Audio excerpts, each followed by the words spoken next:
health now. Children consume an average of 19 teaspoons of sugar a day.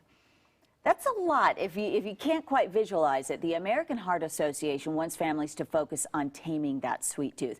Dr. Kristen Woodward is here with a look at how they plan to do this and what the new guidelines from the American Heart Association are. It's always good to see you. So good to see you too. We've been talking in the break about back to school. Absolutely. And sugar can be a tough part of that. So what are the new guidelines to start things off here? So the new guidelines are the American Heart Association is recommending that kids between the age of 2 and 18 take in no more than 6 teaspoons of sugar a day, which equals about 25 grams. Now, currently, as we mentioned, they're taking in 19 teaspoons or 76 grams. So we need to cut this by a third. Okay, it seems doable, but that's from the outset. Now, they can taste the difference in some foods, and there are also hidden sugars, like in sauces, tomato sauce or ketchup.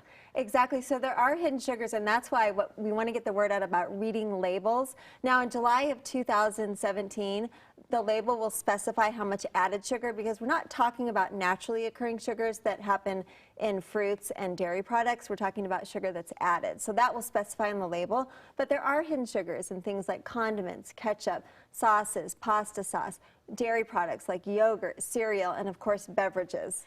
Let's talk about that. For instance, we've got a couple of sodas here. How much sugar are we talking about? You've got an entire bowl of sugar here. How much of that goes into one of these? So in about 8 ounces of all these drinks, there's about 21 grams of sugar. So you're almost at your daily limit. Now, when we're talking about 8 ounces, we're talking about the really small cans of soda.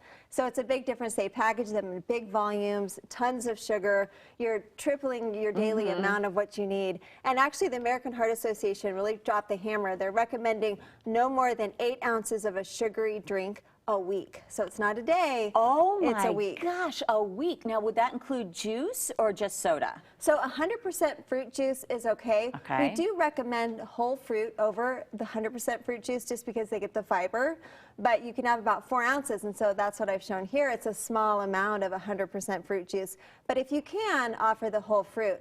Now, we know that 50% of the sugar that kids are taking in each day is coming from what they drink.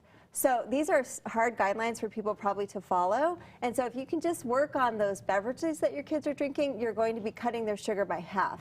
What about some of these waters and like sports drinks and things? So the sports drinks, they were marketed for adults doing endurance athletics, where they're replacing the electrolytes for their sweat. Now, we're seeing these, after school, at parties, at the dinner table, they have a lot of sugar. They have as much sugar as a soda.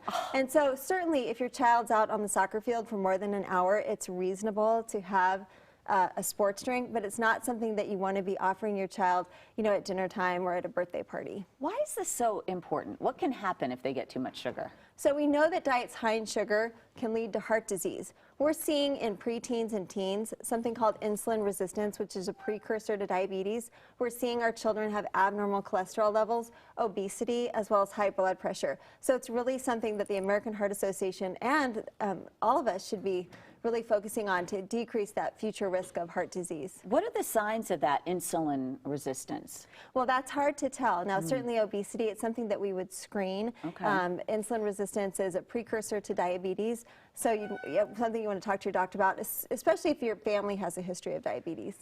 Dr. Woodward, thank you so much. Of course, as we were saying in the break, our kids are getting old enough we can just say, you know what, not so much of this. It's okay. Water and milk. Once in a while. Right. Thank you so much for coming in.